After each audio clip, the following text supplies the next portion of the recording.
somos alunas do segundo ano do ensino médio. Iremos apresentar um podcast com o tema Escravidão no Brasil, da matéria de História da professora Naline. Meu nome é Jamile. Meu é Heloísa. Meu é Adriane. E Emily. Bom, a escravidão ela é uma exploração de um grupo ou de uma pessoa no qual ele assume direitos de propriedade sobre outro grupo ou sobre outra pessoa por motivos econômicos, de acordo com como a sociedade ela se organiza. A escravidão no Brasil ela foi implantada por volta do século XVI, onde as primeiras pessoas a serem escravizadas foram os indígenas e logo depois os africanos, onde os europeus viram que era mais lucrativo, escravizar os africanos, onde era melhor porque eles eram mais fortes e enfim, isso. Então foi aí onde eles começaram a escravizar e eles começaram com um tráfico negreiro. E Portugal, ele tem uma população muito pequena, onde tinha cerca de 2 milhões de pessoas. Então, eles não tinham condições, de mandar os seus habitantes para trabalhar nas Américas. Então, foi aí onde eles começaram a usar a escravidão, que isso já era praticado na África e também no mundo árabe. Os escravos, eles eram transportados em navios, onde esses navios eram chamados de navios negreiros. Eles vinham, em porões, onde esses porões não eram nada agradáveis, porque eles não vinham, metade de um lado era mulheres e na outra metade homens, onde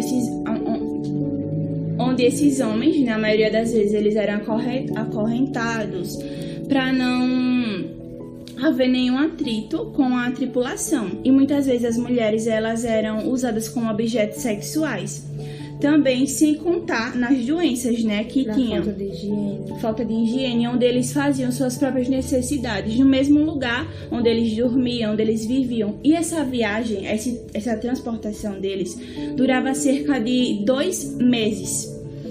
E também se contar na alimentação, onde eles não se alimentavam direito, nas roupas dele, e enfim, isso tudo. E ao chegar no Brasil, eles eram vendidos e trabalhavam de sol a sol, onde eles vestiam trapos. A alimentação dele não era boa também, como no navio.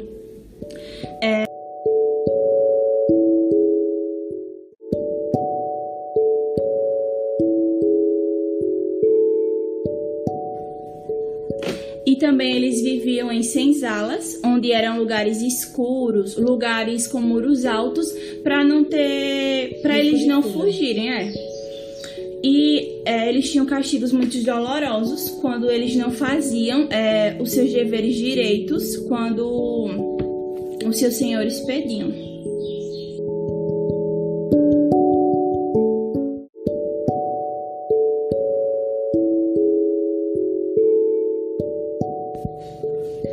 Bom, assim como a Jamile já tinha falado, eles foram trazidos ao Brasil para servirem de mão de obra escrava por serem mais resistentes, tanto ao sol quanto ao trabalho pesado, que eles já exerciam, Exatamente. E eles também eram muito utilizados nas plantações e também na mineração. Esse foi um dos principais trabalhos da época, porque era uma das principais funções, que uma das principais fontes de renda da época, que era o ouro, no caso, através da mineração, e também a plantação, o cultivo da cana-de-açúcar e de outros produtos, que eram comercializados na época. Bom, eles acabaram preferindo, tendo uma preferência maior pelos negros, porque eles, além de serem mais resistentes ao trabalho e ao sol, como eu já havia falado, eles também não eram conhecedores do território, que para eles era completamente novo. Então, as chances de fuga e de dar certo a fuga eram bem menores do que as dos indígenas, porque os indígenas já eram, antes mesmo dos portugueses, eles já eram conhecedores da terra, eles já eram conhecedores do local, já sabiam de tudo da terra. e poderiam muito bem sobreviver, cada um no seu canto sozinho. Então, eles assim acabaram preferindo os negros porque não tinham muitas táticas de comunicação, não tinham muito conhecimento do local.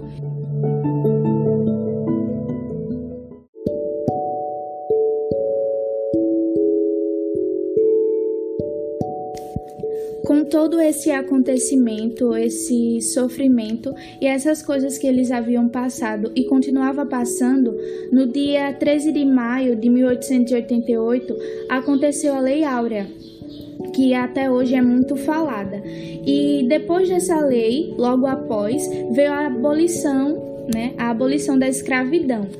Com essa lei, os libertos agora estavam livres para procurar uma vida melhor, né? E a vida após a abolição, ela não foi fácil, principalmente porque depois que todos os proprietários souberam dessa lei, aconteceu o preconceito na sociedade. E era muito evidente porque não houve medidas de integrá-los economicamente na sociedade. Então, não houve medidas que fizessem com que eles fossem encaixados dentro da sociedade. E essa festa, ela se espalhou pelo Brasil de uma forma imensa. No Rio de Janeiro, foram 7 dias de festas. Em Salvador e Recife, houve comemorações nas ruas, com fogueteiro, com desfile de bandas e com milhares de pessoas, né? Que foi um fato que marcou realmente o Brasil e o mundo de certa forma.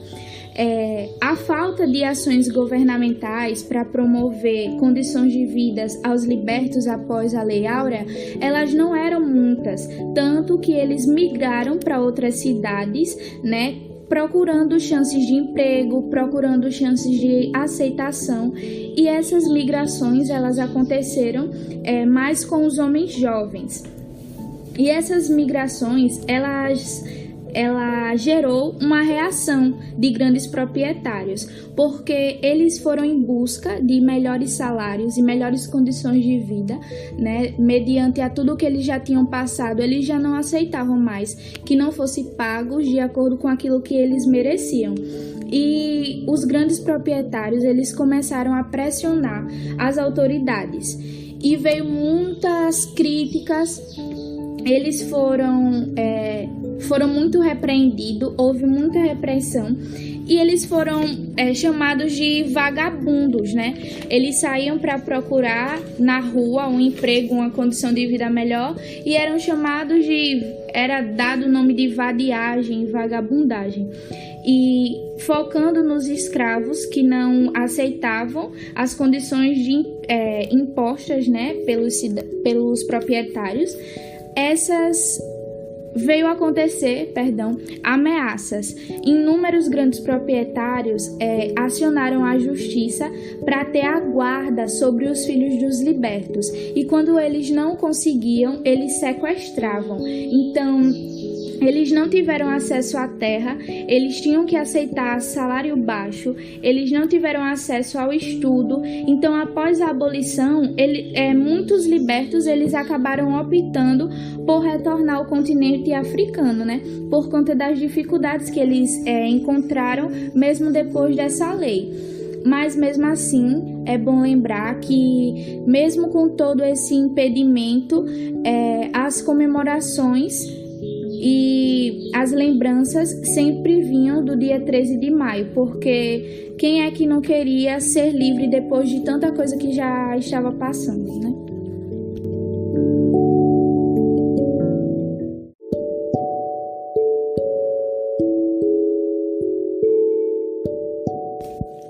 Como a Emily já havia falado, a Lei Áurea concedeu liberdade total aos escravos que ainda existiam no Brasil. Essa lei foi um passo fundamental para que o Estado brasileiro abolisse a escravidão, para que essa realidade viesse a acabar. Tanto é que, segundo o Ministério do Trabalho, mais de 700 mil trabalhadores escravizados foram resgatados. Mas, mesmo com a lei, ainda é possível observar casos de escravidão no Brasil, não só no Brasil, né, mas também no mundo inteiro. São milhões de pessoas que são escravizadas na atualidade. E uma das principais causas são a pobreza e a miséria. E também, por pessoas se encontrarem nesse estado de pobreza e miséria, é o que leva elas a quererem uma forma de vida um pouco melhor, e elas acabam aceitando propostas de trabalho em outros lugares, oferecido por pessoas, o que faz com que facilite também a exploração sexual, o trabalho em fazendas, que são também uma das principais formas de escravização na atualidade, e também no quesito drogas, que elas também são usadas no tráfico de drogas e tudo mais. O que, leva uma pessoa da fome e pobreza extrema a procurar uma forma de vida um pouco melhor, leva ela para escravidão, porque ela tenta de todas as formas, mas ela não tem oportunidade, ela não tem chance de se encontrar em uma situação melhor, e ela acaba aceitando algumas propostas de trabalho, as únicas que recebem, um pouco absurdas para pessoas como muitas que conhecemos atualmente, até nós mesmos, né? Jamais aceitaríamos uma coisa dessa, mas no quesito de você tá passando fome, você tá passando necessidade, e a única proposta que você recebe é essa, é a única chance que você tem, e você também torce para não ser uma coisa que vá lhe matar, né? Mas muitas vezes eles trocam o trabalho por um simples prato de comida ou uma moradia. E essa questão também é importante citar, porque às vezes eles não aceitam isso, não é nem pelo dinheiro, acabam aceitando isso não é nem pelo dinheiro, mas como você falou, até mesmo por uma moradia ou um prato de comida, né? Justamente, porque às vezes as pessoas têm filhos, as pessoas têm algum familiar doente, as pessoas simplesmente querem ter uma vida mais digna e não conseguem. Então, isso leva elas a passar muita necessidade, a pensar até em coisas absurdas, e acaba levando também muitas pessoas, de um jeito ou de outro, à morte. E a escravidão na atualidade, muitas vezes, ela passa despercebida justamente pelo fato de que não é da mesma forma de como ocorria no passado até o século XIX. É uma forma totalmente diferente, né? Por exemplo, o trabalho escravo contemporâneo é um trabalho forçado, como a Heloísa falava também, que envolve restrições à liberdade do trabalhador, onde ele é obrigado a prestar um serviço sem receber um pagamento, ou até mesmo receber um valor que seja insuficiente, que não dê para suprir, digamos assim, para pagar ou para simplesmente viver.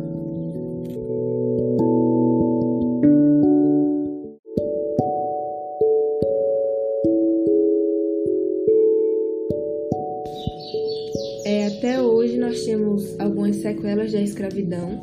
Até hoje temos a própria escravidão, né? Só que de uma forma bem mais discreta, digamos assim, porque antigamente era uma coisa muito comum você comercializar escravos, pessoas, como se fossem objetos, como se fossem simplesmente animais ou algo do tipo. Mas hoje em dia a lei não permite, o que torna as coisas bem mais escondidas, né? O que deveria ter um fim se torna algo, hoje em dia, escondido e não finalizado, né? Nós temos até hoje algumas coisas que vêm desde o tempo da escravidão, como o racismo, que antigamente a cor da pele já associava ao que a pessoa era. Se a pessoa era branca, a pessoa era burguês, digamos assim. E se a pessoa tinha uma cor de pele mais escura, já era associado a trabalho. Então, foi uma fase difícil que até hoje nós enfrentamos algumas dificuldades, algumas discriminações com relação ao tempo da escravidão. E também a xenofobia, que no nosso Brasil existe ainda, porque algumas pessoas que têm preconceito com pessoas que vêm de outros lugares, com pessoas de cores diferentes, línguas diferentes, e em outros lugares do mundo principalmente, porque tem pessoas que nem bem-vindas são em alguns países por simplesmente serem estrangeiros. E no Brasil a questão ainda é bem diferente, né? Graças a Deus que o nosso país, tem a fama, né, de ser acolhedor. Não é como outros países que, não dá espaço e não dá assistência. Isso. O Brasil ainda é um país que tem pessoas, não podemos falar de um modo geral, mas uma forma assim, que tem pessoas acolhedoras, tem pessoas que gostam de receber pessoas, que são receptivas e que não tem preconceito se você fala outra língua, se você é de outra cor. Mas ainda assim enfrentamos olhares nas ruas, vemos muitas pessoas, ainda quando vem uma pessoa...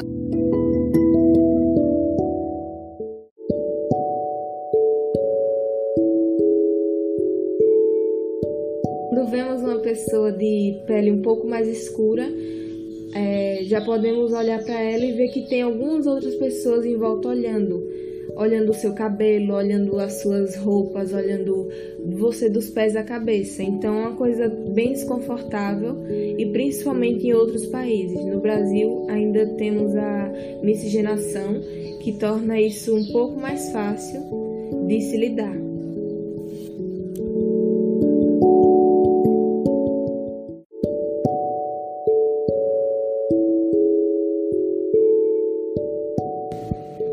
Hoje em dia, nós temos algumas formas de conscientizar as pessoas com relação à escravidão.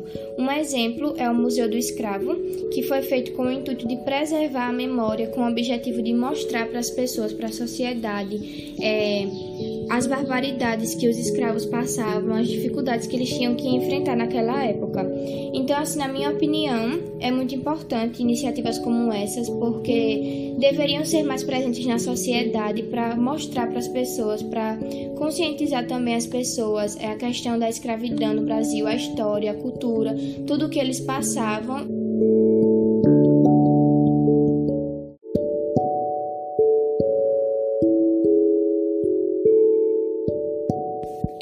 Bom, a relação da escravidão e o racismo é que os britânicos eles não se tornaram traficantes de escravos e escravizadores por serem racistas. Eles tornaram-se racistas porque usavam os escravos para obter grandes lucros nas Américas, e também eles criaram um conjunto de atitudes em relação aos negros para justificar o que eles faziam. E o racismo ele é mais comum com a cultura negra, como todos nós sabemos, e ele também é cometido através de ofensas ou exclusão social, por pessoas que têm preconceito em relação à cor, à tradição, à cultura, à etnia ou o físico de alguém. Hoje, no século XXI, onde a tecnologia está mais desenvolvida, a mentalidade também, ainda há preconceito contra os negros, mas não da mesma forma como acontecia antigamente na escravidão. É de maneira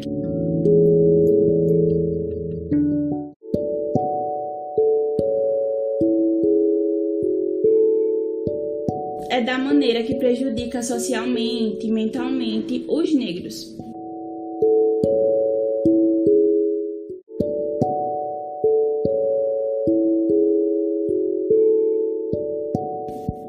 Bom, e que na época da escravidão, os senhores, os brancos, os escravos eram submissos a eles. Eles viam os escravos como inferiores a ele. Igualmente, agora na sociedade, muitas pessoas veem as pessoas por conta da sua cor da pele, pela pele ser mais escura, elas veem eles inferiores. Ver pessoas que não têm as mesmas oportunidades, que não são iguais a eles, por simplesmente ter a pele mais escura. E isso acontece muito. Isso é um grande preconceito que ainda existe, É algo que perpetua, podemos dizer assim, na sociedade. E é algo realmente que precisa mudar. E por que a gente não falar de maneiras, que nós podemos combater a discriminação racial, que é algo tão presente, como a Jamile já falou também. E eu acho assim que a educação das crianças, logo quando pequena, deveria ser o primeiro passo dos pais, porque as crianças elas precisam aprender a respeitar a diferença. Um exemplo é nos brinquedos. Se o brinquedo do meu colega ele é um pouco mais velho ou ele não é tão bom quanto os meus, eu já tenho que educar o meu filho acreditando que aquilo dali é a condição que ele pode e que ele tem que respeitar aquela diferença. Também nas línguas faladas, nos costumes entre os amigos e as pessoas de diferentes culturas, raças e também de etnias, né? Nos olhares, nas piadas e nas expressões faciais também, porque em escola sempre acontece isso, né? Se a gente vê uma diferença no outro, tudo mais, a gente já vai lá e critica.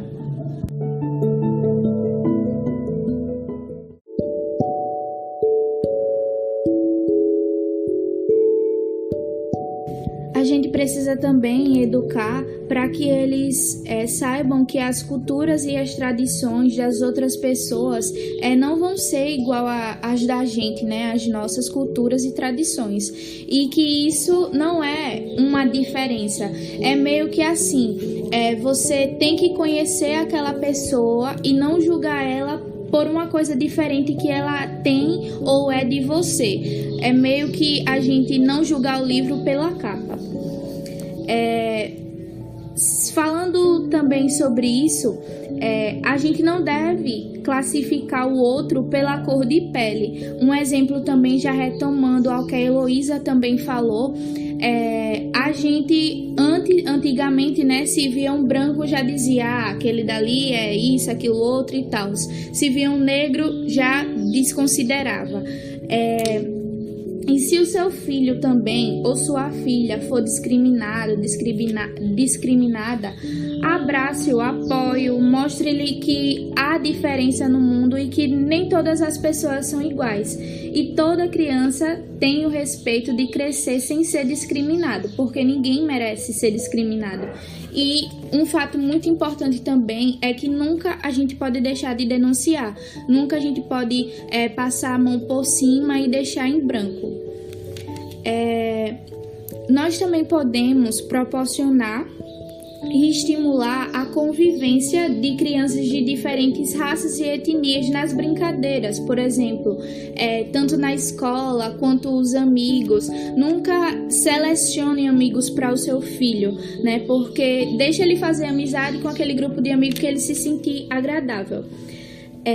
O atendimento também sem discriminação para a família indígena e negras, porque em muitos trabalhos já existe esse atendimento sem discriminação. Então procure deixar isso mais claro na sua empresa, e você que está procurando um emprego também procure entrar em empresas que façam esse atendimento. As empresas elas deveriam rever sua política de seleção, tanto pessoal também, e a multiculturalidade e na igualdade social, né? E as escolas são grandes espaços de aprendizagem e exemplos também. Então é isso, obrigada a você que nos escutou até aqui e que você possa cada vez mais se conscientizar e conscientizar as pessoas que estão ao seu lado de que o racismo é crime e que você tem que denunciar toda ou qualquer situação que tenha o racismo.